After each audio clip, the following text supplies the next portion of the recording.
सिद्धिभ्यः सर्वमंगलमांगल्यं सर्वकल्याणकारकं प्रधानं सर्वधर्माणां जैनं जयतु शासनो। पंच परमेष्टि भगवान की, आचार्य श्री गुरुवर कुंद कुंद महाराज की, आचार्य श्री गुरुवर विद्यासागर महाराज की।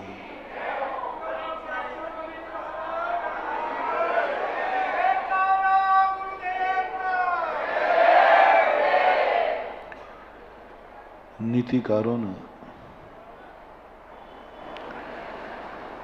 इस प्रकृति और सृष्टि का नाम एक बड़े सामान्य ढंग से लिया, वो भी भारतवासी लोगों ने। विदेशी लोग, पाश्चात्य संस्कृति के लोग इस प्रकृति को एक स्त्री के रूप में देखते हैं और भारतीय लोग इस प्रकृति को मां के रूप में देखते हैं। भारतीय जितना साहित्य लिखा, इस सृष्टि को, इस प्रकृति को, इस धरती को मां के नाम से संबोधन किया। मैंने एक दिन कहा था 15 अगस्त के दिन कि विश्व का कोई भी व्यक्ति अपनी धरती को, अपने राष्ट्र को माता नहीं कहता, कोई नहीं कहता। मैंने हर सृष्टि की प्राय संस्कृति को देखा है, उनके राष्ट्रीय सम्मान को देखा है। कौन देश राष्ट्र को किस रूप में सम्मान देता है,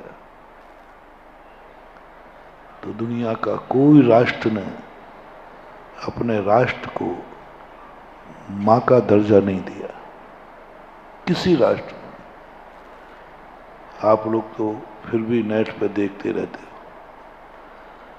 किसी एक राष्ट्र को बताओ विश्व में जिसने अपने राष्ट्र को मां के रूप में देखा हो। कहीं तुम्हें मिले, कहीं किसी विदेशी साहित्य में मिले, या विदेशी लोगों से पूछ सकते हो, उनके यहाँ कहा जाता हो तो जरूर मुझे अवगत कराएं, क्योंकि मैं ये खोज रहा हूं कि दुनिया में और मेरे भारत देश में क्या अंतर है। क्यों भारत देश को महान कहा जाता है? धन दौलत तो विदेशों में ज्यादा है, भारत देश में नहीं है। धन दौलत तो लंका में ज्यादा थी, अयोध्या में नहीं। धन दौलत तो रावण के पास ज्यादा थी, श्री राम के पास नहीं। फिर क्यों रावण की पूजा नहीं हो पाई? क्यों आज विदेशों के, आज सारे विदेशी लोग भारत की तरफ आकर्षित क्यों नहीं हो पाए? अभी G20 ने सारे विश्व की आंखें खोल दी कि भारत देश क्या है। भारत को दूर से देखते थे दुनिया, इसलिए भारत देश को लोग बड़े गंदे शब्द बोलते थे। इंडियन, इडियट, गरीब, दरिद्र, गुलाम। भारत के प्रति लोगों की अच्छी नीति नहीं है, अच्छी नहीं है।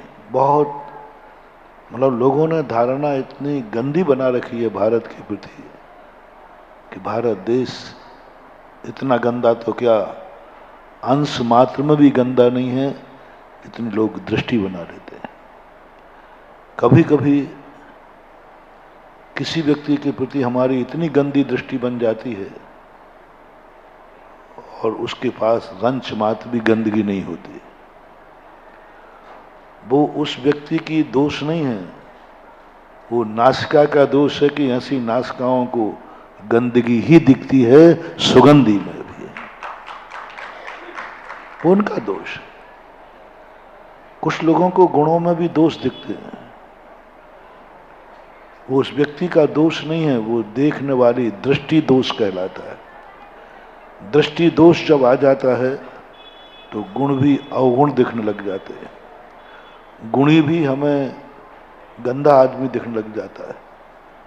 फूल की सुगंध भी हमें दुर्गंध दिखती है, क्योंकि वो उसकी संस्कार ऐसा बन गया, ऐसा संस्कार बन गया।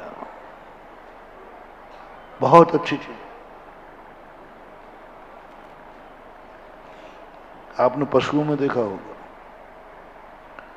पशुओं को अच्छी चीज अच्छी नहीं लगती। एक शूकर जानवर होता है, उसे फूलों का गुलदस्ता रख दो तो उससे वो प्रभावित नहीं होता। वो सारा जगत जिसे गंदा मानता है, मल मानता है, उससे आकर्षित होता है। दो सहेलियां थीं। एक सहेली बागवान के यहाँ गई और एक सहेली धीवर के यहाँ गई। एक दिन धीवरनी जमुना से, नदियों से मछली लेकर आ रही थी। बहुत तूफान आ गया, बरसात हो गई, रात हो गई। रास्ते में उसका घर पड़ता था जो बागवान के यहाँ थी। उसने कहा, सहेली आज मत जाओ, तूफान बहुत है, रात यहीं गुजारो। मान लिया। सहेली आई थी, बहुत दिनों में आई थी। उसने उसे बहुत अच्छा कमरा फूलों से सजाया। अब बागवान के यहाँ तो फूलों की कमी होती नहीं है। फूलों से सजा दिया। बोले आज तेरी स्वागत करूंगी। पूजे से सजे हुए कमरे में जैसे उसको सुलाया, उसका सिर दर्द करने लगा, नींद ही नहीं आ रही। पूछा, सहेली क्या बात है, नींद क्यों नहीं आ रही, सिर क्यों पकड़ रहे हो, सिर दर्द क्यों रखा है? बोले कमरा आपने दुर्गंध से भर रखा है, ये दुर्गंध से भर रखा है, ये फूल हटाओ नहीं तो मेरा सिर फट जाएगा, हटाओ। मुझे तो वही सड़ी गली दुर्गंध आने वाला मछलियों का जाल मेरे सिरहाने रख दो तो मुझे नींद आ जाएगी। बोलो, होते हैं कुछ लोग दुनिया में ऐसे संस्कार प्राप्त कर लेते हैं, उन्हें दुनिया में कुछ अच्छा दिखता ही नहीं। उनको सब कुछ गंदा दिखता है, सब कुछ बुरा दिखता है। जो कुछ वो है बस उसके अलावा सारी दुनिया बेकार होती है। अब ऐसे लोगों के लिए भारत के प्रति भी ऐसी ही लोगों की दृष्टि थी। भारत के लिए बहुत अच्छा नहीं मानते थे। जब क्लिंटन भारत देश आया, 5 दिन की यात्रा पर आया था, 7 प्लेन में सामान आया था उसका। 7 प्लेन आए थे एक साथ, उसके खाने पीने रहने का सब सामान उसका था। उसके रहने का कमरा भी वो खुद ही लेके आए थे। बोले भारत में ऐसा कोई कमरा नहीं है जिसमें विश्व का राष्ट्राध्यक्ष, अमेरिका विश्व का राष्ट्राध्यक्ष माना जाता है, वो ठहर सके। यानी भारत की हर होटल को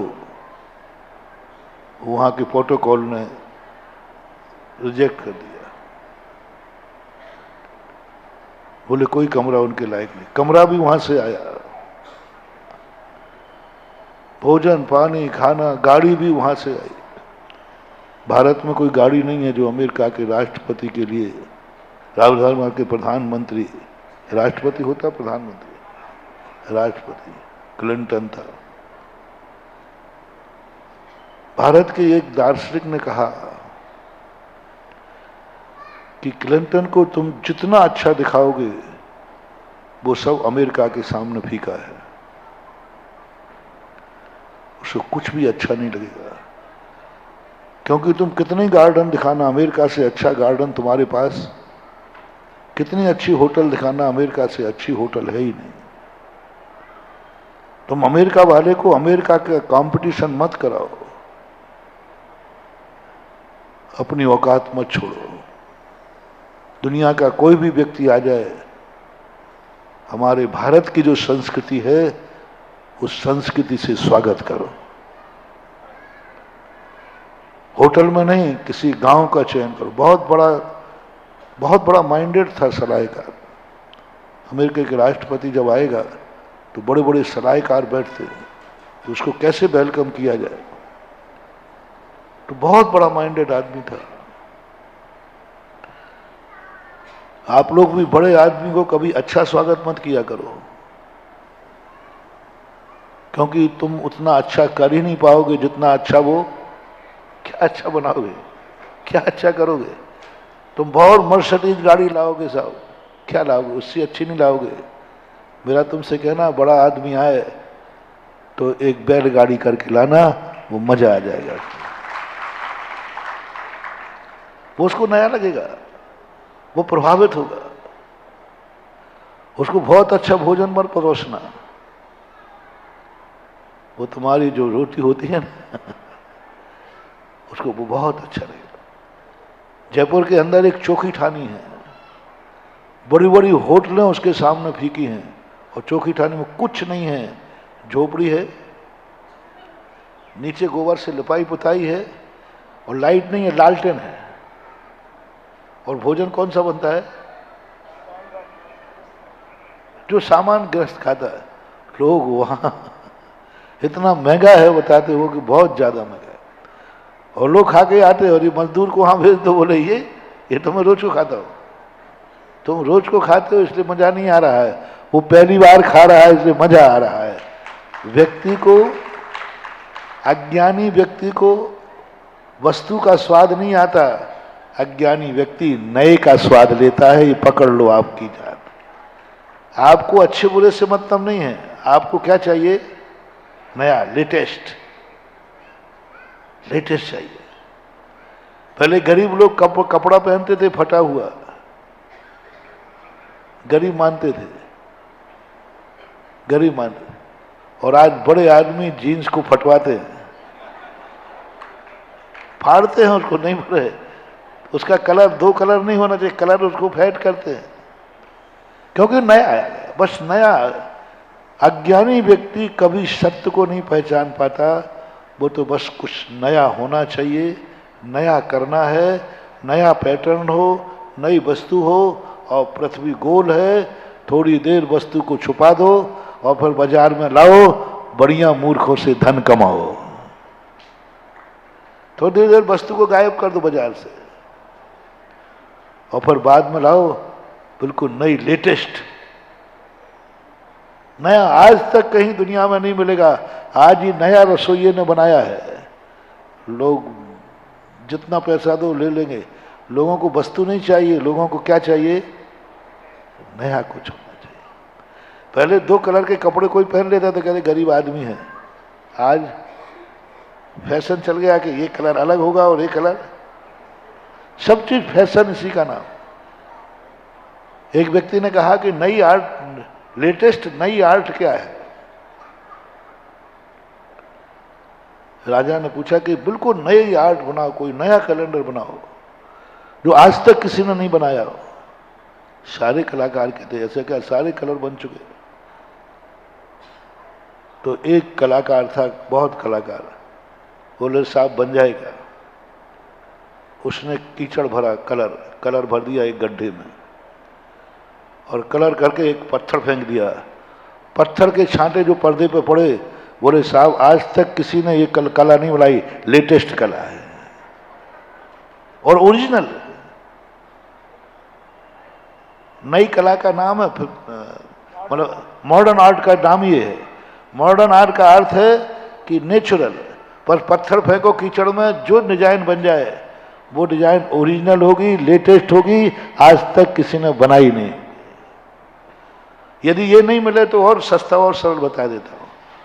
मुंह में पान खा लिया और पीक कर दो दीवार पे, जो डिजाइन बने बिल्कुल लेटेस्ट बनेगी, पुराने से मिलेगी ही नहीं। कोई कलाकार दुनिया का मिला नहीं सकता, क्योंकि वो कुछ नेचुरल होगी। तो नई डिजाइन मूर्खों की डिजाइन होती है, लेटेस्ट डिजाइन मूर्ख चाहता है, और वो जानता नहीं है कि नया कुछ दुनिया में है नहीं। बात कुछ दिन गायब हो जाता है, नई डिजाइन चलती रहती है, परिवर्तन होता रहता है। पुरानी चीजें आज नए रूप में आ रही, एंटिक रूप में बिक रही हैं पुरानी ड्रेसें, और उस समय उसकी कोई कीमत नहीं थी। तो बहुत बड़ी सलाह दी गई कि तुम अमेरिका के राष्ट्रपति का अपनी भारतीय संस्कृति से सम्मान करो। और भारत देश विश्व का सबसे बड़ा ग्रामीण देश है, विश्व का सबसे ज्यादा गांव वाला देश भारत माना जाता है, इसलिए उनका स्वागत किसी गांव में किया जाए, और गांव में भी कच्ची झोपड़ी में किया जाए। उसी झोपड़ी में जो झोपड़ी वाले का भोजन है वह कराया जाए। लोग उन्होंने थोड़ा सा इसको पसंद नहीं किया, बोले आपकी, लेकिन वो व्यक्ति इतना मनोवैज्ञानिक था जिसने सलाह दी थी कि उसके मनोविज्ञान को नकारा नहीं जा सकता। वो मन को पढ़ लेता है, वो मन के वैज्ञानिक है, मन की दशा पढ़ लेता है। वो जानता है कि आजकल के मूर्ख लोगों का मनोविज्ञान क्या है, आजकल के भौतिकवादियों का मनोविज्ञान क्या है। वो जानता है कि रावण का मनोविज्ञान क्या है।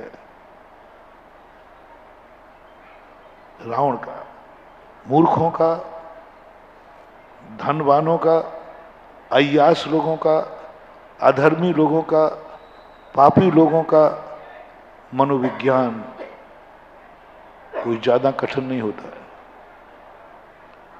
बालकों का, स्त्रियों का, विदेशियों का मनोविज्ञान ज्यादा कठिन नहीं होता है। थोड़ा सा समझना है कि इनका मनोविज्ञान क्या है, मान लिया। और नायला गांव में जब उनको स्वागत के लिए रखा गया, क्या क्लिंटन प्रभावित हुआ। एक भी प्लेन का सामान उतारा नहीं गया, एक दिन उतारा गया सब रिजेक्ट हो गया। वो कहता है मैं इस गांव में, ऐसा आनंद आया उसको, ऐसा आनंद आ गया, अंत में बोल के गया मैं गॉड से प्रार्थना करूंगा यदि मेरा मरण हो तो अगला जन्म मेरा भारत में हो। तो भारत की, भारतीय संस्कृति को बाहर से तुम देखोगे तो बहुत पुअर नजर आएगी, बहुत। लेकिन भारत की संस्कृति का संबंध में कहा जाता, विदेशी संस्कृति को नहीं, भारत की संस्कृति को कहा जाता है simple living is high thinking, सादा जीवन उच्च विचार। गांधी जी जब गए विदेश तो लोगों ने सोचा कि वो कौन सी शक्ति है। लोग देखते रहे, सब खड़े थे कि बहुत बड़ा सूट बूट में होगा, छत्र होगा, बहुत लोग। और गांधी जी तो घुटनों के ऊपर की धोती दुपट्टा लेकर निकल गए। लोग समझ नहीं पाए गांधी जी कहाँ है, कहीं वो जा रहे हैं। बोले ये है, ये इसने 250 साल की सत्ता को उखाड़ फेंका, इसके बाद दिमाग है। भारतीय हमेशा ऐसा ही रहता है। आप देख लो ना हमारे साधुओं को, बाहर से देखो क्या दिखता है, कुछ नहीं दिखता। क्या है महाराज के पास? बाहर से कछु दिखे नहीं, बाहर से कछु दिखे नहीं, अंदर चमके वाके नूर, हम तो उन्हीं चरणों के दास हैं। कुछ नहीं दिखता बाहर, फक्कड़ है, कुछ नहीं, कुछ भी नहीं है। हमारे पूज्य आचार्य महाराज का एक संस्मरण ध्यान आ गया। कुंडलपुर की घटना है, संभवतः सन मुझे थोड़ा स्मृति में नहीं आ रहा है, 90 के लगभग की बात है। आचार्य महाराज हम लोग सब बड़े बाबा के दर्शन करके उतर रहे थे, और हमारे आचार्य श्री के संबंध में सारे विश्व में ख्याति। आज संसार के सर्वश्रेष्ठ और ज्येष्ठ यदि कोई हैं तो पूज्यवर आचार्य महाराज विद्यासागर महाराज। इसमें कोई संदेह? आचार्य श्री को नहीं मानने वाला भी कि भी सीना फाड़ के देख लेना, वो भी कहेगा गुरु तो यही है। मैं सब टेस्ट लेता रहता हूं, उनसे भी पूछो कि सही बताओ, अंदर से बोलो, तो कहते नहीं, चर्या तो यही सही है। जो दुनिया के आचार्य श्री को नहीं भी मानते हैं, क्योंकि हमारे संघ के बहुत विरोधी बहुत है, आचार्य श्री का भी विरोध करते हैं। इनकी गलती कुछ भी नहीं है, बस गलती यही है। मैंने एक महाराज से पूछा कि मैंने कि भैया ये बताओ, आप हमारे आचार्य श्री के नाम से चिढ़ते हैं। एक साधु महाराज थे, बहुत बुराई करते हैं और मेरी भी करते थे। तो मैंने कहा मेरी तो समझ में आती है, क्योंकि मैं भी, मेरी बुराई कोई करता है तो मैं नाराज हूं, मैंने कि समझ में आता है, क्योंकि मैं भी छेड़ाछाड़ी करता रहता हूं। हाँ देखो भाई, मेरा नेचर मैं जानता हूं। कोई साधु मेरी बुराई करता है, मैंने मेरे मन को कहता हूं कोई बुराई नहीं कर रहा, तू भी तो छेड़ता रहता है। तो मैं कभी कभी प्रवचनों में कभी कभी ऐसा छेड़ देता हूं कि लोग तिलमिला जाते हैं और वे बुराई करते हैं। तो मैं कहता हूं कोई बात नहीं, तुमने छेड़ा था, उन्होंने छेड़ दिया, पर आचार्य महाराज तो हमारे किसी को नहीं छेड़ते। आचार्य महाराज हमारे किसी को छेड़ते नहीं हैं और मैं किसी को छोड़ता नहीं।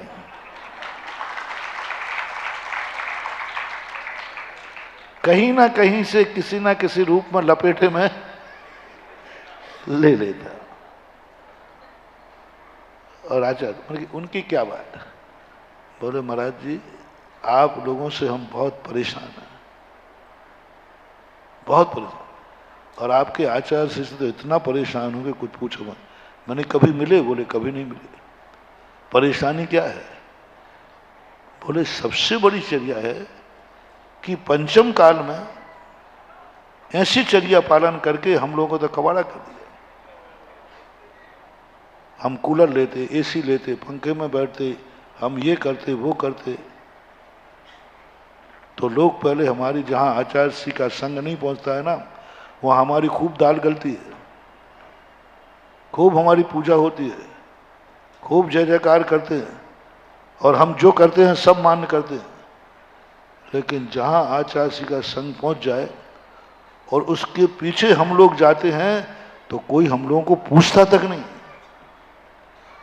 पूछता नहीं, कोई चौके नहीं लगावे, कोई हार नहीं देवे, कोई नमोस्तु नहीं करे, कोई आगवानी नहीं करे। ये हालत है। और ये है बिल्कुल, मैंने कहा आप बिल्कुल सही बोल रहे हो। फिर मैंने भी चेक किया इसको कि वही महाराज मेरे से जाने के पहले वहां गए थे, तब उनके बड़े ठाठ थे, और वही बाद में गए तो उनको किसी ने पूछा नहीं। मैंने कहा महाराज जी आप बिल्कुल सही बोल रहे हो, आपका नाराज होना जायज है, पर एक बताओ, तो क्या आचार्य श्री सबको कह के आते हैं कि आज के अलावा, मेरे अलावा आप किसी को भी यहाँ आगवानी नहीं करोगे, चतुर्मास नहीं करोगे? बोले नहीं नहीं, ये बात नहीं है, वो कह के नहीं आते। उनकी चर्या देखने के बाद फिर लोग दूसरों की चर्या पसंद ही नहीं करते, क्योंकि उनकी इतनी अच्छी चर्या है। पीत्वा पया शशिकर दुति दुग्ध सिंधु क्षारम जलम जल निधे रसितुम का एक क्षेत्र। कितनी बड़ी बात है। दृष्टा भवंत मनिवेश विलोकनीयम नान्यत्र तोषमुपयाति जनस्य शक्ति पीत्वा पया शशिकर दुति दुग्ध सिंधु क्षारम जलम जल निधे रसितुम का एक क्षेत्र। मैंने कहा ये बात भी आप सही बोल रहे हो। जिसने क्षीर सागर का पानी पी लिया हो, वो लवड़ों दधी का खारा पानी, वही कह रहा है अपने आप को। मैंने कहा महाराज इससे अर्थ तो अब हमें गर्व हो रहा अपने गुरु पर कि मेरे गुरु क्षीर सागर और ये पट्टा अपने आप को लवण समुद्र बता रहा है। मैंने कही आपको पसंद नहीं है, तो मैं समझ गया। और एक बात उन्होंने कही, मैंने क्यों? बोले महाराज उनकी चर्या देखने के बाद हमारी चर्या, हमारे आचरण देखेगा, कौन पसंद करेगा? कौन मानेगा? जिसने इतनी ऊंची चर्या देख ली हो पर वो दूसरी चर्या पसंद ही नहीं करते। मैंने कि क्यों? बोले महाराज जी वो चर्या हम लोग पालन नहीं कर सकते, उन जैसी साधना हम नहीं कर सकते, उन जैसी निरीह वृत्ति हम नहीं रख सकते, उन जैसी निरीह वृत्ति हम नहीं रख सकते, उन जैसी हमारी चर्या हो ही नहीं सकती। हम लाख उपाय करें हमसे नहीं बनेगा वो बात, हम इतने निरीह वृत्ति वाले नहीं हो सकते। तो फिर क्या करें? पर मैंने क्या करें? बोले आप लोगों को और आपके गुरु को, हम लोगों को ध्यान में रख करके चर्या करना चाहिए। जैसे हम लोग करते हैं मैचिंग करना चाहिए। तो हम अपन मैचिंग करें ना उनकी, नहीं हम तो कर नहीं पाएंगे, उनको हमसे मैचिंग करना चाहिए। यानी हम कूलर पंखा लेते हैं तो उनको भी लेना चाहिए। ये सबको लेकर चलने का बड़ों का काम होता है। बड़ों को क्या करना चाहिए? सबको, छोटों को हाथ लेके चलना चाहिए कि नहीं? नीति यही है कि नहीं? अरे भाई उन्होंने बहुत अच्छी तरह समझाया। उन्होंने कहा देखो महाराज, एक माँ पिता भी होते हैं, वो तेज चलते हैं, लेकिन जब छोटा बच्चा होता है तो माँ अपनी धीमी कर लेता है और बच्चे के साथ चलने लग जाती है। ये होते हैं माँ, ऐसे होना चाहिए। उनको अपनी चर्या थोड़ी सी शिथिल करना चाहिए, जिससे हम लोगों को मैचिंग हो जाए। छोटे बच्चों को लेके भी चलना चाहिए। बच्चा तोतलाता है तो माँ भी तोतली भाषा बोलती है, बोलो भगवान की जय, माँ भी ऐसी बोलती है, तभी मैचिंग होती है। मैंने कि भैया ये तो हो नहीं पाएगा। बोले महाराज बस यही हमारी और उनकी दुश्मनी है, हम उनकी बराबरी कर नहीं पाएंगे और वे हमारे जैसे शिथिल हो नहीं पाएंगे और हम उनके फिर अनुकूल नहीं हो सकते। वही वाली बात, क्लास में 59 लोग फेल हो गए, एक लोग पास हो गया, एक विद्यार्थी। बहिष्कार किसका हुआ? 59 से मिलकर एक का बहिष्कार। तू पास क्यों हुआ? तेरी बदौलत हम 59 लोगों की नाक कटी है। बहिष्कार एजेंडा देखना, बहिष्कार का। तेरी बदौलत हमारी जो नाक कटी है, तेरी बदौलत। यदि तू और फेल हो जाता तो आज हम कोर्ट केस कर सकते थे कि पेपर आउट ऑफ कोर्स हुआ। पेपर क्या हुआ कि देख लिए सब फेल हुए हैं। तेरे पास होने पर हम कुछ क्लेम नहीं कर सकते, करेंगे तो सामने वाला कोर्ट यही पूछेगा कि यदि आउट ऑफ कोर्स था तो ये पास कैसे हो गया। इस कारण से अब तेरे कारण हमारी अपमान हुआ है, इसलिए तेरा मैं बहिष्कार करता हूं। बस मेरे पूज्य गुरुदेव की बस एक ही गलती है कि वो अकेले अलग से पास होकर चमक रहे हैं सारी दुनिया में। उनकी चर्या, उनका विचार, उनका आचार और सब उसका कंपटीशन कर नहीं पा रहे।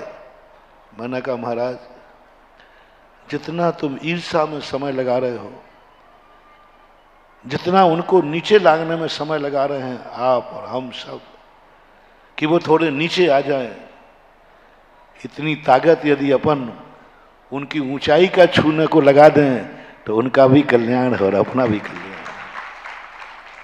और आलोचना करने की अपेक्षा ये करना शुरू करें कि इस पंचम काल में मैं वो चर्या कैसे पाऊं, वो चर्या कैसे पाऊं जो आचार्य ने पाई है। और उनकी चर्या को देखकर हम ईर्ष्या भाव ना करें, प्रमोद भाव लाएं, तो शायद एक दिन अपन भी उन जैसी चर्या पा जाएंगे। आज दुनिया में सबसे बड़ा वीक पॉइंट मान हुआ अपन सब अपने अंदर देखना। अपने से अधिक गुणवान, अपन से आपसे अधिक धनवान, आपसे अधिक ज्ञानवान, आपसे अधिक शक्तिमान, आपसे अधिक इज्जतमान, आपसे अधिक धर्मात्मा को देख करके ईर्ष्या भाव जागता है। गरीब को धनवान को देख के ईर्षा भाव जागता है, बहुत ईर्षा जागती है। किसी को सुखी देखकर दुखों के ईर्षा भाव जागता है। एक मोटिवेशन ले लो महानुभाव, जो चीज हमारे चाहिए है और हमारे पास नहीं है, और जिसके पास है उससे ईर्षा करने की अपेक्षा उसको जय जिनेंद्र और प्रमोद भाव करो, तो कल हम उस जैसे बन जाएंगे। गुण शुभ प्रमोदम। गरीब धनवान को देखकर ईर्षा ना करे, प्रमोद भाव करे, ओहो धन्य है। अज्ञानी ज्ञानी को देख करके गुणवान बने, धन्य है, वही ज्ञान मैं प्राप्त करना चाहता हूं, ये नहीं कर पा रहा। जो असंयमी है वो संयमी को देखकर आनंदित करे, देखो मैं असंयमी हूं और इसी पंचम काल में ये संयम का पालन कर रहे। ईर्षा भाव नहीं, आनंद भाव लाओ। आज तुम असंयमी हो, कल तुम्हें संयम लेने का भाव आ जाएगा। आप अक्सर कर देखना। दो बातें तुम्हें देता हूं प्रैक्टिकल के लिए। जो मुनियों से ईर्षा करते हैं, मुनियों के प्रति द्वेष भाव रखते हैं, मुनियों को अच्छी नजर से नहीं देखते, इनकी जिंदगी में कभी भी संयम लेने का भाव नहीं आएगा, थोड़ा सा भी त्याग करने का भाव नहीं आएगा, नियम लेने का भाव नहीं आएगा। कारण कुछ भी हो, जो नियम लिए हैं वे भी छोड़ देंगे। आप करके देख लेंगे, जो है वो भी छूट जाएगा। 6 महीने का तुम्हें समय देते हैं। एक गरीब आदमी, दोनों करके देखना। मैंने पहले ही कहा कि मैं जो बोलूं उसका प्रैक्टिकल किया करो। मैं जो कुछ भी बोलता हूं या तो आगम से बोलता हूं या पर प्रैक्टिकल करके बोलता हूं, जो मेरे जीवन में अनुभव में आता है। आप भी करना। 6 महीने एक गरीब आदमी जो है अपने अमीर आदमी से ईर्ष्या करना, बहुत उसका बुरा सोचना, बहुत बुरा सोचना, और हो सके तो प्रतिदिन 6 महीने तक भगवान को एक श्रीफल चढ़ाना कि हे भगवान, मैं गरीब हूं, इसका दुख नहीं है, मेरा पड़ोसी अमीर क्यों है, बस इसके यहाँ छापा पड़ जाए, डांका डल जाए, बस ये गरीब हो जाए भगवान, तो आप कर्जा लेकर के भी शांति धारा करूंगा। किसकी? समझना, कर्जा लेकर भी शांति धारा करूंगा। और प्रतिदिन भगवान से प्रार्थना करना, किसके लिए? अमीर गरीब हो जाए, और बस दिन भर भावना यही भाते रहना। 6 महीने के अंदर अंदर आप देखना, अमीर का कुछ भी नहीं बिगड़ेगा। तुम जिस रेखा पर बैठे थे उससे और नीचे आ जाओगे, किसी ना किसी इतने नीचे आ जाओगे कि अभी तो झोपड़ी थी, वो झोपड़ी भी समाप्त हो जाएगी। 6 महीने करके देखना, किसी अमीर से ईर्ष्या करके देखना, आपका ग्राफ गिरेगा, गिरेगा, जो है वो भी चला जाएगा। किसी ज्ञानी व्यक्ति से ईर्ष्या करके देखना, पढ़ने वाले विद्यार्थी कोई अच्छे नंबर ला रहा, उससे ईर्ष्या करके देखना। आपकी जो डिवीजन इस साल बनी है, मेरी गारंटी है अगली साल आपके नंबर और कम आएंगे, क्योंकि तुमने ईर्ष्या की थी। ईर्ष्या की थी, कसाय किया था उसके ज्ञान के लिए। हर क्षेत्र में यही लगा लेना, हर क्षेत्र में। अपने से अधिक गुणवान को देख करके यदि ईर्ष्या आए तो समझ लेना हमारा डाउनफॉल आ गया, हमारे बुरे दिन शुरू हो गए। सबसे बड़ा अवशगुन है ये, जिंदगी का सबसे बड़ा अवशगुन। सारे अवशगुन टाले जा सकते हैं, सारे अवशगुन कोई हो जाए तो उसका काट है। शास्त्रों में कुछ अवशगुनों का काट लिखा है कि ऐसा अवशगुन हो जाए तो ये कर लेना ठीक है। जैसे कभी कोई दिशाशूल आदि होता है तो बोले दही खा लेना, उड़द खा लेना, ये ऐसे लिखे। कोई छींक आ जाए तो 2 मिनट रुक जाना, फिर चले जाना, बहुत सारे काट दिए। लेकिन ये यदि तुम्हें अपने से अधिक गुणवान से देखकर ईर्ष्या आ गई, ये तुम्हारी जिंदगी का निधत्त निकाचित अवशगुन है। तुम्हारा बुरा दिन आना निश्चित है, कोई नहीं रोक सकता। निधत्त निकाचित कर्म, बुरे कर्म करने वाले को नहीं कह रहा हूं, बुरे कर्म करने वाले को निधत्त निकाचित कर्म का बंध हो, ये कोई नियम नहीं। पापी को पाप करते समय निधत्त निकाचित कर्म बंध हो, कोई नियम नहीं। व्यसनी को व्यसन करते समय निधत्त निकाचित बंध हो, कोई नियम नहीं। जुआ खेलते समय धन से निधत्त निकाचित कर्म बंध हो, कोई नियम नहीं, कोई नियम नहीं है। इसके उपाय 3 दिन पहले भी मैंने कहा था। लेकिन जिस व्यक्ति ने अपने से अधिक धनवान से, अपने से अधिक गुणवान से ईर्ष्या की है, इसका कोई काट नहीं है। इसका तो करने से तुम्हारा डाउनफॉल होना ही है, तो होगा ही होगा। महानुभाव, बहुत करुणा दया करके कह रहा हूं, तुमसे कोई बुरा कर्म हो जाए, मैं उस पर करुणा नहीं कर रहा हूं, हो गया कोई बात नहीं, हो गया कोई बात नहीं,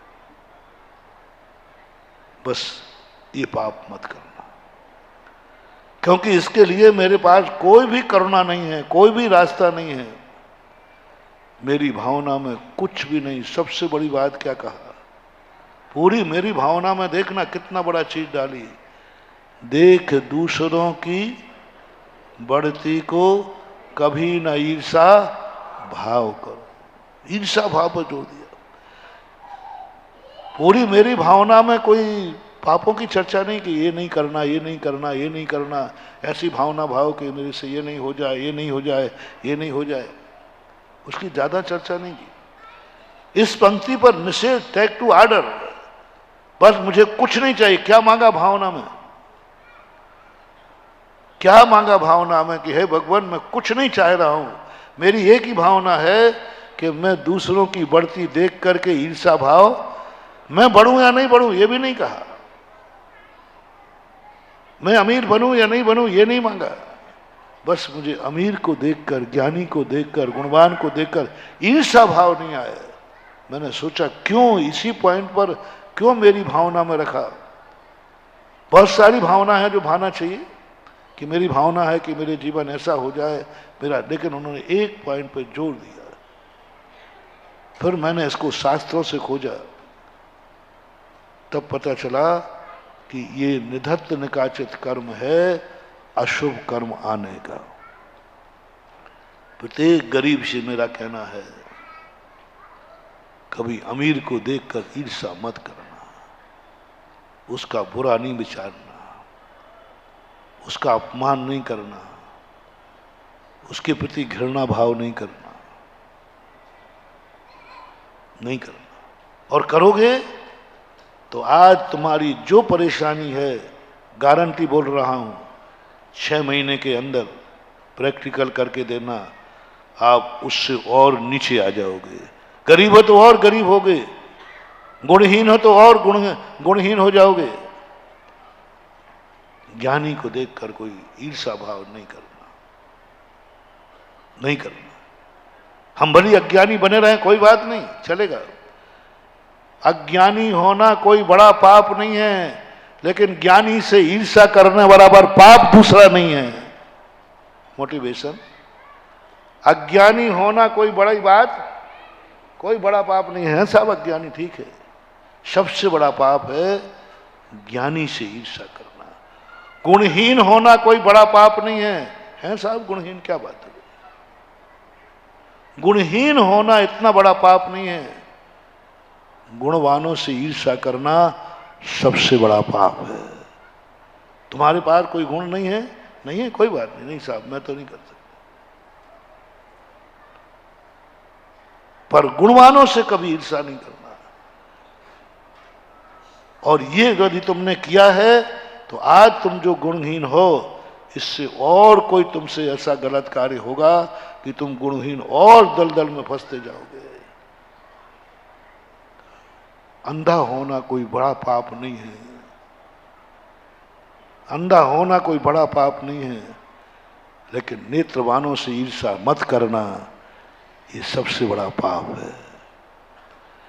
बहरा होना कोई पाप नहीं है, अच्छे सुनने वाले से ईर्ष्या मत करना। हर चीज में लगाते जाओ, हर चीज में। तुम दान नहीं दे पा रहे हो, कोई बात नहीं, चलेगा, चलेगा, कोई बात नहीं। कंजूस हो तो भी चलेगा। मान लो है तो भी नहीं दे पा रहे हो, उसको तो कोई दोष है ही नहीं जिसके पास है ही नहीं। मैं उस सेठ की बात कह रहा हूं जिसके पास खूब धन है, लेकिन वो दान देने का उसका मन नहीं होता, बहुत कंजूस है, चमड़ी जाए पर इतना कंजूस है। कंजूसों में भी बहुत कंपटीशन होता है। एक 3 दोस्त थे, उन्होंने कहा यार मेरा बाप इतना कंजूस है, इतना कंजूस है। बोले कितना? वो सुपारी का वो होता था, टुकड़ा होता है, वो सुपारी के टुकड़े को इतना सा काटता है और खा लेता है भोजन के बाद। एक सुपारी का जो सुपारी है साल भर चलाता है। बोले बस इतना ही? मेरा बाप तो उससे आगे का है। बोले क्या है? बोले एक सुपारी का जो फल होता है ना, जब से मैंने होश संभाला तब से वही चल रहा है। भोजन के बाद मुंह में ले लेता है और फिर रख लेता है। तीसरा बोला क्या बात है, मेरा बाप तो इससे आगे का है। बोले क्या? भोजन करने के बाद किराने की दुकान पर बोरे में सुपारी रखी रहती ना, उसको देख के आ जाता है और उसको स्वाद आ जाता है। वहां सुपारी देख के आ जाता है, बस उसको भोजन कर जाएगा जरूर, देख के आ जाता है। इतना भी कंजूस है तो चलेगा। 1 रुपया भी दान नहीं देता है, कोई बात नहीं, महानुभाव, महान कंजूस है, नहीं देगा। ऐसे कंजूस से भी मैं कह रहा हूं कोई बात नहीं। बस एक बात जरूर कहूंगा, कभी दान देने वाले से ईर्ष्या मत करना, ये महान पाप है। नहीं देना है कोई बड़ी बात नहीं, नहीं देना, नहीं बन रही श्रद्धा, नहीं बन रहा भाव, कोई बात नहीं, लेकिन नहीं देने वाले से ईर्ष्या नहीं करना। वो सुनाया था ना हमने, देतन देखो और खो तासों बदन मलिन, का कछु तुमरो गिर गयो का काहू खो दीन। तो उसने क्या कहा था? ना कछु हमरो गिर गयो ना काहू खो दीन, देतन देखो और खो तासों बदन। बस दो या नहीं दो, बस दान देने वाले से ईर्ष्या नहीं, धर्म करने वाले से ईर्ष्या नहीं। ये ईर्ष्या बहुत बड़ा अपशगुन है। ये अपशगुन कोई नहीं टाल सकता, ताकत ही नहीं। और यदि इस पर विश्वास ना हो तो 6 महीने का समय दिया है, करके देख लेना। अज्ञानी ज्ञानी से ईर्ष्या करे, गरीब धनवान से ईर्ष्या करे, माला फेरे उसको गरीब बनाने की, भगवान से भी प्रार्थना करे, अर्घ चढ़ावे, एक आध शांति धारा भी कर लेवे। अमीर बनने के लिए नहीं, अमीर को गरीब बनाने के लिए 6 महीने कर लेना बेटा, तुम मंदिर में आने लायक नहीं रहोगे, क्योंकि तुमने ईर्ष्या की थी। और ये भी प्रैक्टिकल कर लेना, 6 महीने गुणशो प्रमोदम। हर गरीब अमीर को देखकर खुश होवे और जय जिनेंद्र करे और सगुन मान लेवे, आज मेरा बहुत शुभ दिन है, निकलते ही सेठ जी का दर्शन हो गया। 6 महीने कर लीजिए, आपकी गरीबी की रेखा से आप ऊपर उठ जाएंगे। 6 महीने करके देख लो, नहीं उठे तो मुझे जवाब जरूर देना। 6 महीने गुण शुभ प्रमोदम। मैं संयम की बात कर रहा था। संयमियों से जो ईर्ष्या करते हैं, आप प्रैक्टिकल करना, जो घृणा करते हैं, मुनियों से घृणा करते हैं, कुंद भगवान ने लिखा है, मैं नहीं बोल रहा हूं, जो संयम परिवन्नो मिच्छा इट्ठी हवई जीवो सहज उपन्नम रूपम दट्टूणम जो न मन्ये मत्सर्य। जो त्यागी वृत्ति साधु को देख करके ईर्ष्या करता है, घृणा करता है, बुरे भाव करता है, त्यागी वृत्ति को देखकर। स्वसंयम परिवन्नो, वो संयम से प्रतिपक्षी है। मिच्छा हिट्टी हवई जीवो। और पूरे संसार में देखना, जो जो मुनियों को नहीं मानते हैं, मुनियों के प्रति घृणा करते हैं और उनके ये कहते हैं पंचम काल में मुनि नहीं होते, आप देखना इनके पास कोई नियम नहीं होगा, कुछ भी नियम नहीं होगा। और नियम लिए होंगे तो 6 महीने मुनियों की बुराई करने वाला नियम तोड़ देगा, गारंटी है। यदि कोई नियम उसने लिया है और किसी कारण से नियम टूटे या नहीं टूटे, लेकिन जो नियमधारियों से ईर्ष्या करता है 6 महीने बाद उसका नियम टूट जाएगा, कोई ना कोई बहाने से टूटेगा, करके देख लेना।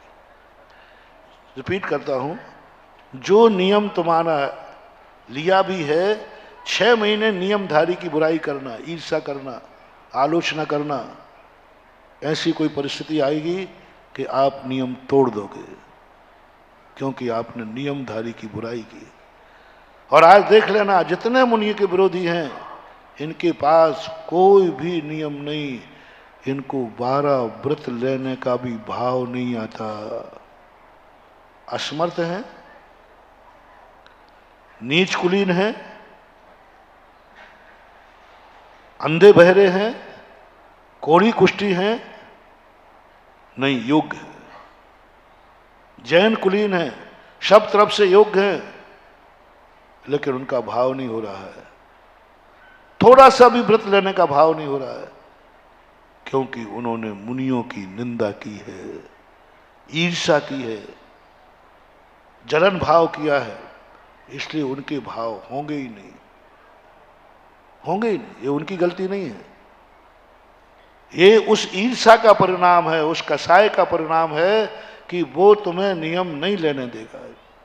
और नहीं हो तो 6 महीने आप करके देख लो। और दूसरी बात भी मेरी करके देख लो, किसी मुनि विरोधियों से मेरा कहना है, 6 महीने, ज्यादा नहीं, बाद में छोड़ देना, 6 महीने को तुम मुनि के प्रति आह्लाद भाव लाओ, आनंद भाव लाओ, गुणसो प्रमोदम लाओ, और उनको देख करके हर्षित मानो, और उनको देखते ही सगुन मानो, आज मेरा बहुत शुभ दिन है, सामने से एक त्यागी वृत्ति निकल गया, साधु किया, उसने माना था अब सगुन, और तुम्हें मानना है आज मेरा बहुत अच्छा दिन है, सुबह से मैंने एक साधु का दर्शन किया, एक त्यागी वृत्ति का दर्शन किया, जरूर मेरा शुभ होगा, सगुन मान लेना। और 6 महीने इस विचारधारा को लाओ, गारंटी मेरी है, कितने भी बड़े पापी हो गए, कुछ ना कुछ नियम लेने के लिए तुम श्रीफल लेके आ जाओगे,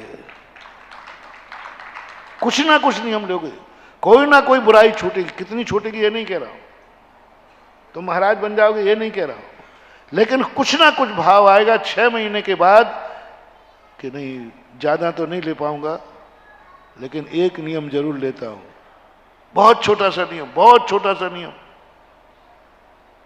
साधु की संगति से, पूज्यवर की पंक्तियां हैं आचार्य महाराज की, साधु की संगति से लोग संत बने या ना बने, लेकिन संतोषी जरूर बन जाते हैं। मछलियों के बिना जिंदगी नहीं जीने वाला साधु की संगति में आए, थोड़ा सा नियम लिया, महाराज मैं क्या ले सकता हूं नियम, लेकिन आज आपका प्रवचन सुनकर के कुछ नियम लेने का मन कर रहा है। लो, ज्यादा तो नहीं कर पाऊंगा, मैं एक मछली जो पहली जाल में आएगी वो नहीं मारूंगा, कौए के मांस का त्याग करता हूं, चतुर्दशी को हिंसा नहीं कर, थोड़ा सा साधु की संगति का इतना सा नियम लिया। तुम और कोई नियम लोगे या नहीं लोगे, 6 महीने तक तुम बस सगुन मान लो, तो इतना छोटा सा नियम जरूर ले लोगे कि आज के बाद महाराज हम पत्थर नहीं खाएंगे, पत्थर पर लोगे, नियम लेने का भाव आएगा, ये परिणाम जाएगा, नियम लेना अच्छी चीज है, नियम लेना चाहिए। ये 6 महीने की संगति का आएगा, 6 महीने तुम्हें नियमधारी को सगुन मानना है, बस अवभाग्य मानना है। देखते ही आनंद आना चाहिए, ओहो मैंने एक त्यागी वृत्ति को देखा, वो संस्कार आएगा। ये नियम है, सिद्धांत है। इसलिए आपने देखा जो साधु संतों के इर्द गिर्द रहते हैं, उनके कोई ना कोई, थोड़े ना बहुत, थोड़े सही, कोई ना कोई नियम जरूर रहता है। साधु की अंजलि में हार देते समय भाव जरूर आता है, मैं नहीं भी कह पाऊं तो भी लोग नियम लेने आ जाते हैं। मैं ज्यादा बोलता ही नहीं हूं, लोग हार के बाद आते महाराज में नियम मैंने तो कहा ही नहीं महाराज, बस आपकी अंजलि में हार रखने के बाद मन आ रहा है कि एक बुराई तो जरूर छोड़ूंगा, मैं आज से ये छोड़ता हूं। ये मैंने कहा नहीं, ये तुम्हारा अंदर का आनंद भाव जो तुम्हें अवभाग्य आया। आहार देने में पुण्य नहीं महानुभाव, आहार देते समय जो तुम्हें अवभाग्य आया, मैंने कितना पुण्य किया कि आज महाराज की अंजलि में मैंने एक गिलास रख दिया, वो जो आनंद उमड़ा वो पुण्य है। नियम में कोई ज्यादा पुण्यबंध नहीं है, नियम में कोई ज्यादा पुण्यबंध नहीं है। मुनि बनने में कुछ नहीं रखा है, व्रत नियम लेने में कुछ नहीं रखा है, मंदिर आने में कुछ नहीं रखा है, माला फेरने में कुछ नहीं रखा है। अब देखो क्या रखा है, तुम्हें उस कार्य करने में कितना आनंद आ रहा है। मंदिर आते समय मंदिर में आने में कुछ नहीं रखा है, और मंदिर में आते ही जैसे तुम्हें भाव आया, अवभाग्य मेरो उदय आयो दरस प्रभु जी को, बस जो अवभाग्य आया, मैं कितना पुण्यात्मा हूं, मैं कितना पुण्यात्मा हूं, प्रभु मेरे सामने है और मैं प्रभु का दर्शन कर रहा हूं। जो रोम रोम पुलकित हुआ है वो है निधत्त निकाचित पुण्य बंध का कारण, वो है सातिशय पुण्य, सातिशय आनंद। व्रत पालन करने में कुछ नहीं रखा, लोग मजबूरी में पालन कर लेते हैं, छोटा सा व्रत लेते, आनंद आनंद। मैं कितना भाग्यशाली हूं, पंचम काल में भी मैंने ये नियम लिया, रात्रि भोजन त्याग किया, आनंद। ओहो, आज भौतिक चकाचौंध में भी मैंने रात्रि भोजन त्याग दिया, मैं कितना बड़ भागी हूं। उस नियम के कारण से आप उस नियम को सगुन मान लो, अपनी जिंदगी का सौभाग्य मान लो। वो छोटा सा भी नियम तुम्हें एक दिन महान पुण्य का बंध करा देगा। नियम छोटा है पर अवभाग्य मानना है। मुनि बनने से कुछ नहीं होता, मुनि बनने के बाद अवभाग्य, मैं कितना भाग्यशाली हूं, कितने जन्मों का पुण्य आया कि पंचम काल में, भौतिक चकाचौंध में, इस युग में भी ओहो मेरी आत्मा ने मुनिवत धारण कर लिया। ओहो मेरे बराबर भाग्यवान कौन है, बड़ भागी रत्न त्रय धरे। ओहो मैं बड़ भागी हूं। जो आनंद फूट रहा है वही परमानंद का रूप धारण कर लेगा। आनंद की अनुभूति होना चाहिए, और तुम्हें देख करके यदि तुमने उसको देखकर आनंद आया तो आपको नियम से आएगा। और महाराज से मैंने कहा, महाराज ये पद्धति ठीक नहीं है, इतना प्रयास यदि आप आचार्य जैसी चर्या करने में लगा दो तो आज तुम्हारी पूजा भी आचार्य जैसी हो जाएगी। ये जनता है, ये जनता है, नाम को नहीं पूछती है, गुणों को पूछती है। आचार्य का नाम नहीं पूछ रहा है, कौन जानता था, वो तो दक्षिणवासी थे। लोग गुणों को पूछ रहे हैं, चर्या को पूछ रहे हैं। क्यों अपन उसकी उनकी ख्याति की तरफ जावें, अपन क्यों ना उनकी चर्या के लिए तैयारी करें कि जब वो पंचम काल में ऐसी चर्या पालन कर सकते हैं तो मैं क्यों नहीं। बस ये कर लो तो तुम्हारा काम भी हो जाएगा और आचार्य जी को नीचे उतारने का भाव नहीं करना पड़ेगा। बहुत बड़ा इसी मात्र से हिंसा है, क्योंकि उसके बाद बात तो सही है कि इक्षु रस पीने के बाद खारा पानी कौन पीना चाहेगा। अच्छी चर्या देखने के बाद खोटी चर्या को कौन पसंद करेगा, और जो करता है वो मूर्ख है।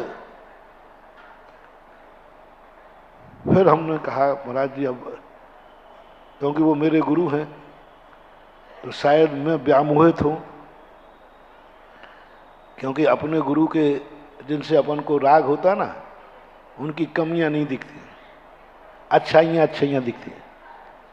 मेरे गुरु में तो मुझे कभी कमी कुछ दिखी ही नहीं, क्योंकि वो मेरे गुरु हैं। तो शायद हो सकता है मैं व्यामोहित हूं। तुम तो मेरे आचार्य श्री के परम दुश्मन हो ना, तुम तो बहुत बुराई करते हो ना। धीरे से मेरे से कान में कह दो कि आचार्य श्री की सही, अंदर से बोलना महाराज, चर्या उनकी सही है या नहीं है। देखना मैं कितना उल्टा हूं, दुश्मनों से प्रमाण पत्र ले रहा हूं। मुझे विश्वास है, वो दुश्मन पर विश्वास नहीं है मुझे अपने गुरु की चर्या पर विश्वास है कि अंदर से दुश्मन भी यही कहेगा, नहीं चर्या तो यही ठीक है। उन्होंने कह दिया, मैंने कहा चर्या बोलो कैसी है, बोले चर्या तो यही ठीक है, यही ठीक है। लेकिन उनको हम लोगों का ध्यान रखना चाहिए। हमने वो बात की है, सर्टिफिकेट किसने दे दिया? बस महानुभाव, दुश्मन के अंदर से आप बात निकालो कि तुम कैसे हो, और दुश्मन यदि तुम अच्छे हो तो अंदर से दुश्मन भी कहेगा नहीं माल तो यही चोखा है। आज मैं अपने गुरु के संबंध में बहुत, कितने भी विरोधी क्यों ना हो, कभी उनसे अकेले में पूछना नहीं, श्रेष्ठ तो आचार्य महाराज ही है। वो स्वीकार करता अंदर, और ये करना ही पड़ेगा, क्योंकि सत्य को कभी आत्मा नहीं नकार सकती। मोह नकार सकता है, स्वार्थ नकार सकता है, लेकिन निरी आत्मा से पूछोगे तो सत्य तो सत्य ही होता है। लेकिन बाद में जाकर के कुछ लोगों की आदत पड़ जाती है गंदा देखने की, गंदा सुनने की। उन्हें वो सहेली को फूलों की सुगंध पसंद नहीं आई, क्योंकि वो जिंदगी भर सड़ी गली बस्तियों में रही है, तो नहीं पसंद आती। यही स्थिति सारी दुनिया की है। हमारे भारत की सब बाहर से देखते आए, यही प्रसंग था ना, सब बाहर से देखते आए, तो हमारा भारत तो बाहर से बहुत पुअर है। गांधी जी की बात कही ना, गांधी जी को देखकर कोई नहीं कह सकता कि इसमें इतना दिमाग होगा। और मैं आचार्य जी की बात सुना रहा था कि हम लोग कुंडलपुर के वंदना करके लौट रहे थे। अब देखना, उसी दिन एक भक्त थे, बहुत अच्छे भक्त थे, सागर के एक अमरनाथ थे, हम लोग उनको टमाटो कहा करते थे। वो एक दूसरे गुरु को मानते थे, महाराष्ट्र के कोई एक गुरु थे। वो हमेशा अपने उनके वो जिनको वो मानते थे साधु थे, वो जैन साधु नहीं, वो अपने संप्रदाय के साधु, कि एक बार हमारे आचार्य जी को देखो। तो उन्होंने एक बार मन बना लिया कि चलो आज चलते हैं। और वे बहुत बढ़िया कपड़े पहन के आए, इतर मितर लगा के आए।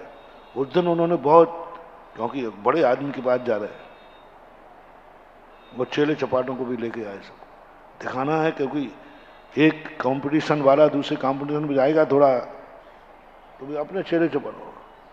और उस दिन क्या हुआ, हमारे आचार्य जी आकर के नीचे कमरों में तखत पर बैठते थे।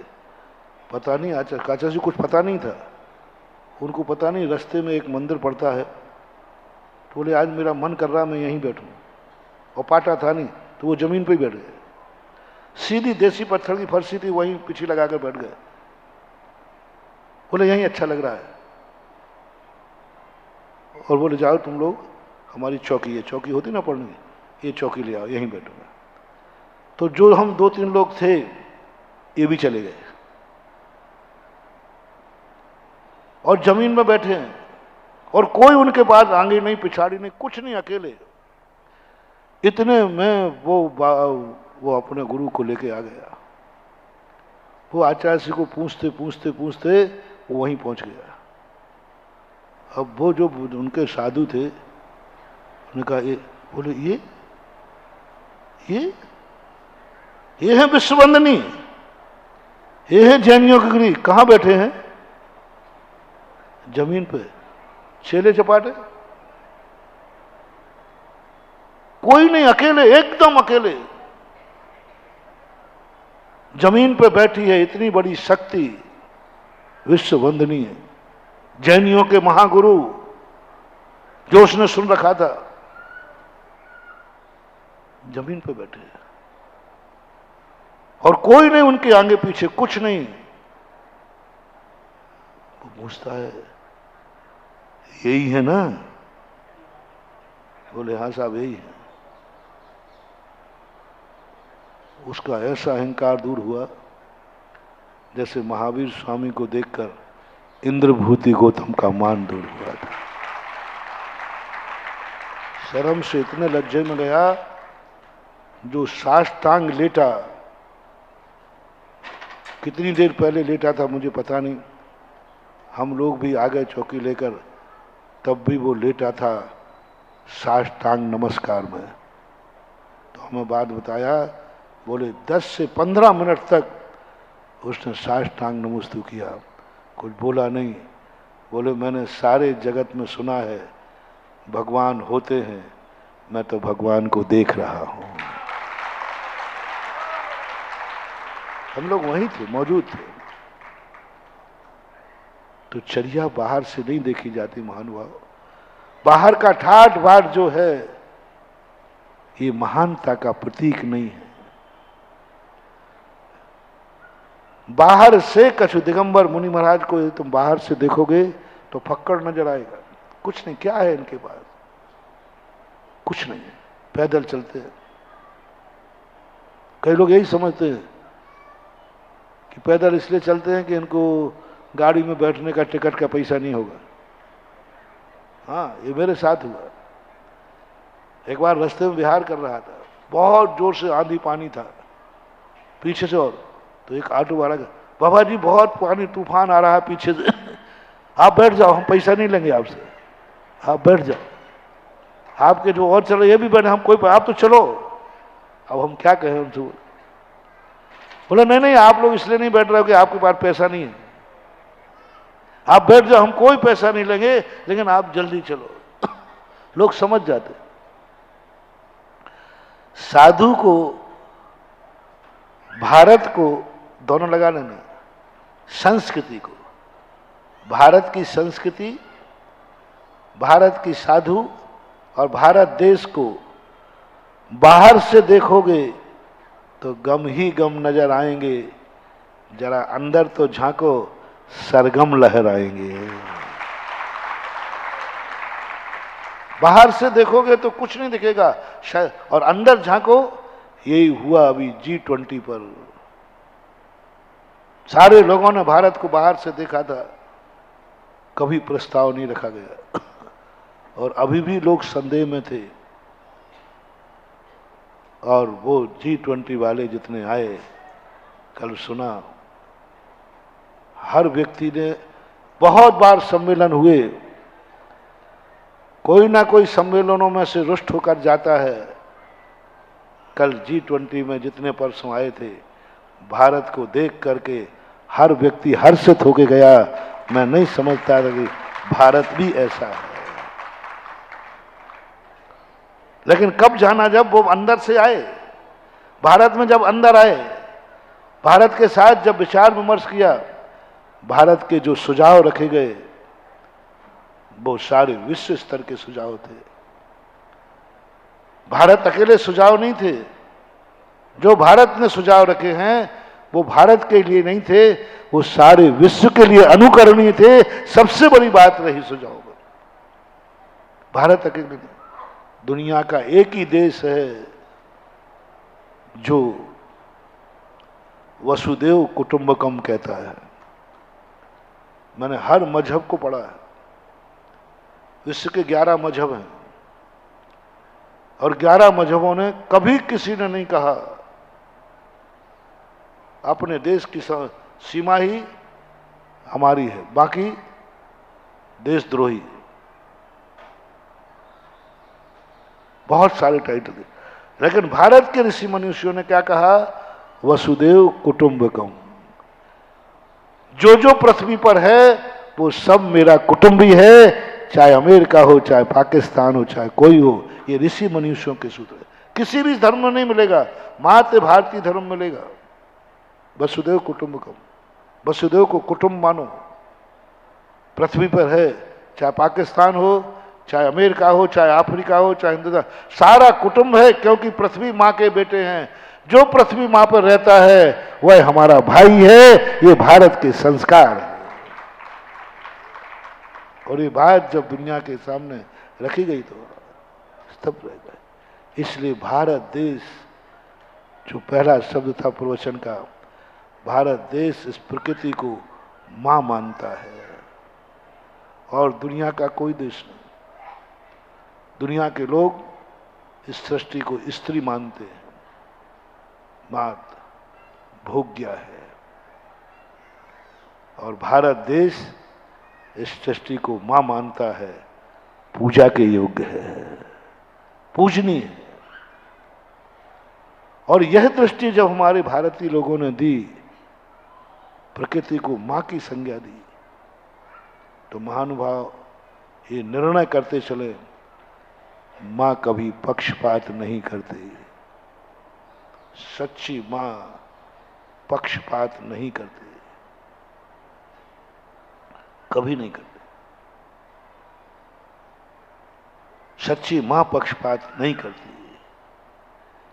लेकिन सच्ची मां को पक्षपात करते देखा गया। सच्ची मां कभी पक्षपात नहीं करती, लेकिन सच्ची मां को पक्षपात करते हुए देखा गया।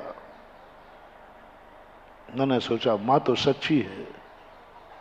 बहुत सारे लोग आते, मेरी मां ने मेरे साथ पक्षपात किया, इस भाई को इतना दे दिया, इसको इतना नहीं दिया, इसको इतना दिया, आपके हिस्से बांट होते ना।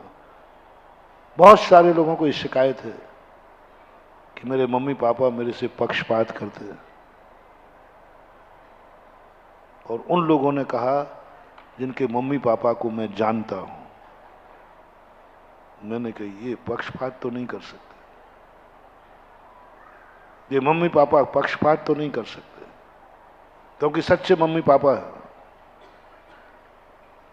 लेकिन वो किनारा है कि आप देखिए महाराज पक्षपात है कि नहीं। मैंने भी देखा, पक्षपात तो हुआ है। दो बातें सुनना, गौर से सुनना, मोटिवेशन। मैं दावा करता हूं कि अच्छे मम्मी पापा पक्षपात नहीं करते, और मैंने निर्णय कर लिया और मैंने कहा नहीं, ये पक्षपात तो नहीं कर सकते, और सर्वे करने पर पाया गया कि पक्षपात तो किया है। अब दो विरोधी हो गए कि नहीं?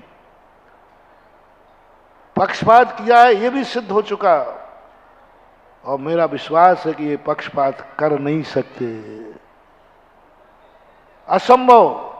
आकाश के तारे जमीन पे आ सकते हैं, लेकिन मेरा विश्वास है कि मम्मी पापा इतने अच्छे हैं कि वो पक्षपात नहीं कर सकते।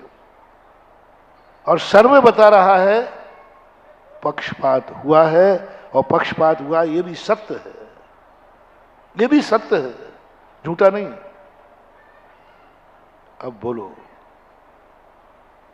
और मैंने धन्यवाद दिया उन माँ बाप को, मैंने कहा मैं भी समर्थन करता हूं कि ऐसे अच्छे माँ बाप को पक्षपात करना चाहिए।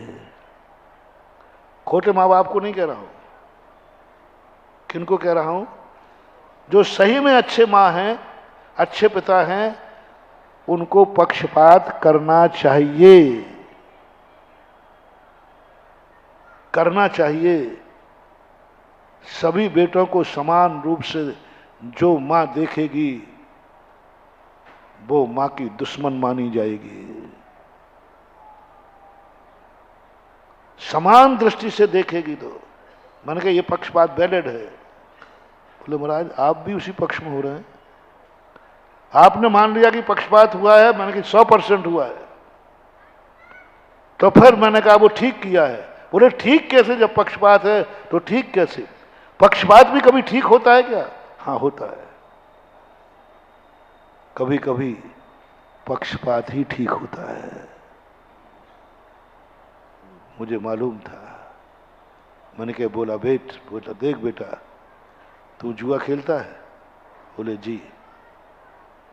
और भी गड़बड़ करता है? बोले जी। और माँ ने जिसके लिए ज्यादा दिया है वो?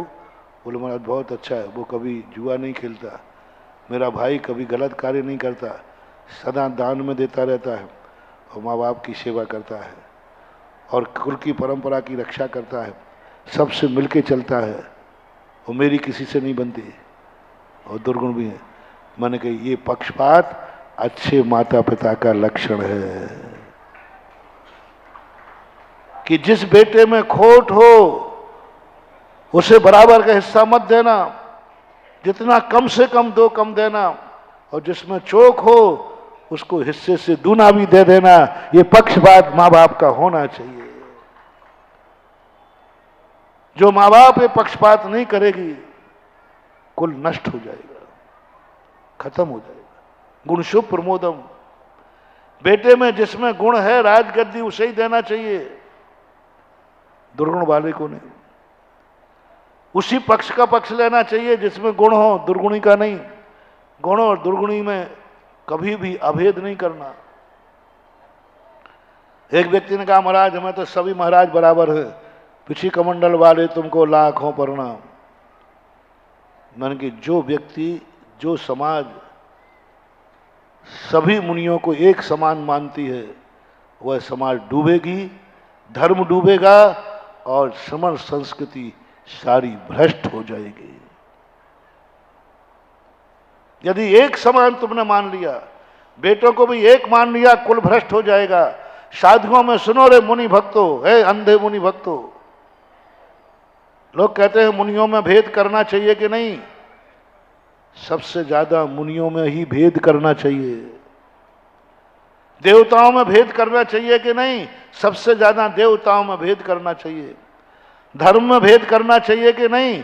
नहीं, धर्म में सबसे ज्यादा भेद करना चाहिए। महाराज क्या पर सब धर्म बराबर है, सब देव बराबर हैं, सब गुरु बराबर हैं।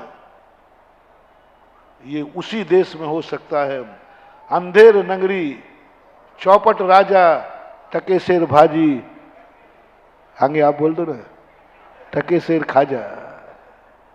अंधेर नगरी, कुछ वो माल बेचते ना हाथ ठेला पे, हर माल चारा ना वो मिलता है, और जो भी माल कबाड़ियों के मिलता है वो सब लगे, और वो ठेला पर एक ही बोल रहा है हर माल चालाना, जो चाहिए उस माल का 1 रुपया। अब थोड़ा ज्यादा हो गया, उस समय चाराना बिकता था। हर माल, जो माल लेना हो वो सब लो, हर माल चालाना। अंधेर नगरी चौपट राजा, ये अंधेरों की नगरी है और चौपट राजा है। चौपट राजा यानी विनाश करने वाला। जब जब तुम्हारी दृष्टि ये हो जाए समझ लेना तुम्हारा विनाश का समय आ गया है। तुम्हें सब साधु एक समान दिखने लगे हैं, सब देवता एक समान दिखने लगे हैं। ये बहुत बड़ा दोष महानुभाव, खास तौर से मुनि भक्तों से मेरा कहना है, ये दुर्गुण अपनी जिंदगी से निकाल देना, नहीं तो ये श्रमण संस्कृति तुम्हें मुंह दिखाने लायक नहीं रहेगी। ये श्रमण संस्कृति आज दुनिया के सामने मुनियों को जो बेइज्जती होगी सहन नहीं कर पाओगे। मैं पूछता हूं, मैं ही नहीं कह रहा हूं, आपसे हाँ कहलवाऊंगा।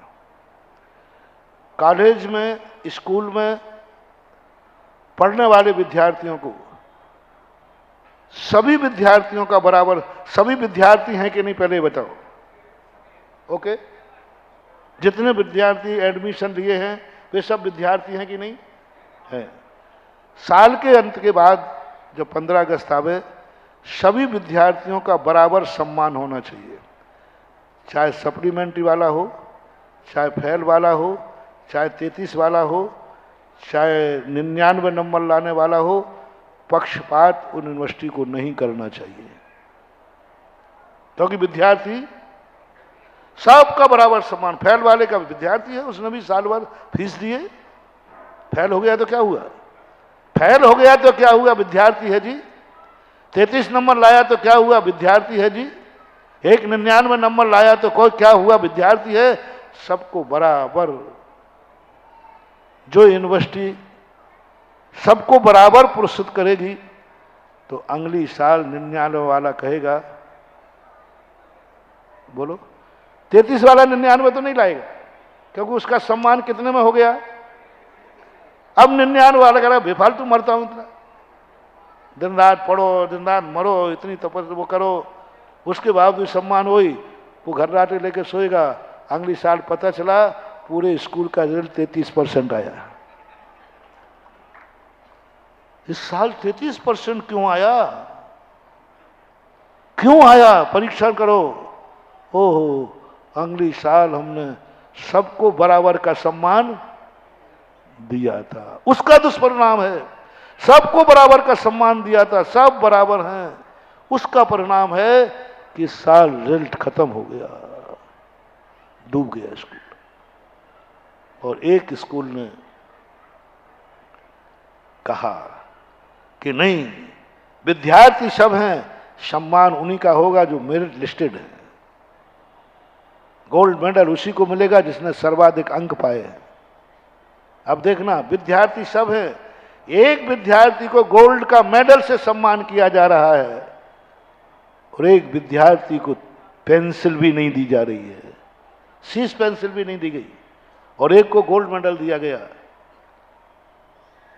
बोलो ये स्कूल ये करता है कि नहीं, स्कूलों में ये होता है कि नहीं। उसी गोल्ड मेडल से, ओहो, अब वो दूसरा देख रहा है, दूसरा देख रहा है गोल्ड मेडल लेना है, लेकिन उसके लिए मेरिट लिस्ट में आना पड़ेगा। अब वो अगली साल से पढ़ाई शुरू कर देगा और पता चला कि अगले साल उस स्कूल का रिजल्ट फर्स्ट क्लास ज्यादा थे, थर्ड क्लास कम थे, मात्र गोल्ड मेडल के कारण थे। मात्र भेद हो गया, नंबर ज्यादा लाएगा उसके नंबर ज्यादा, उसको ज्यादा प्रोत्साहन मिलेगा। देश के राष्ट्रपति KR नारायण इसी कंपटीशन से गए थे। उनके माता पिता कहते थे, बेटा क्या पढ़ना लिखना है, क्या पढ़ना लिखना है। वो थोड़े से अलग ढंग के परिवार के थे। बोले अपन को तो यहाँ पर एक काम करना है। उनको स्कूल में पढ़ने नहीं दिया जाता। जब वो अपने गांव के स्कूल में पहुंचे, एक नीम का पेड़ लगा हुआ था, उसके नीचे खड़े होकर रो पड़े वो। और रोने का परिणाम तो प्रोटोकॉल घबरा गया, राष्ट्रपति थे। बोले कुछ घबराहट हो गई सर, कुछ बोले कुछ नहीं, मुझे इस पेड़ के नीचे का वो याद आ गया, यह स्कूल यही है जहां मुझे क्लास में नहीं बैठने दिया जाता था।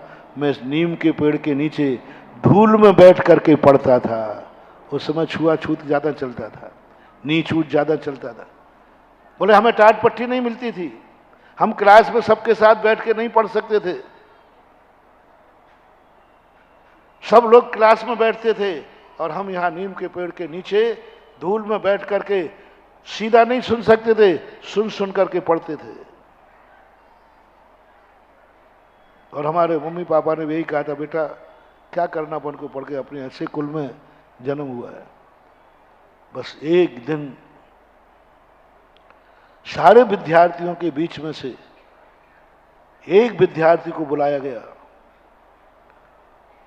और वो विद्यार्थी जाकर के बड़े लोगों के बीच में कुर्सी पर बैठा ला गया और उसे गोल्ड मेडल पहनाया गया। बस उसको देखकर कहा, जब एक नीचे वाला विद्यार्थी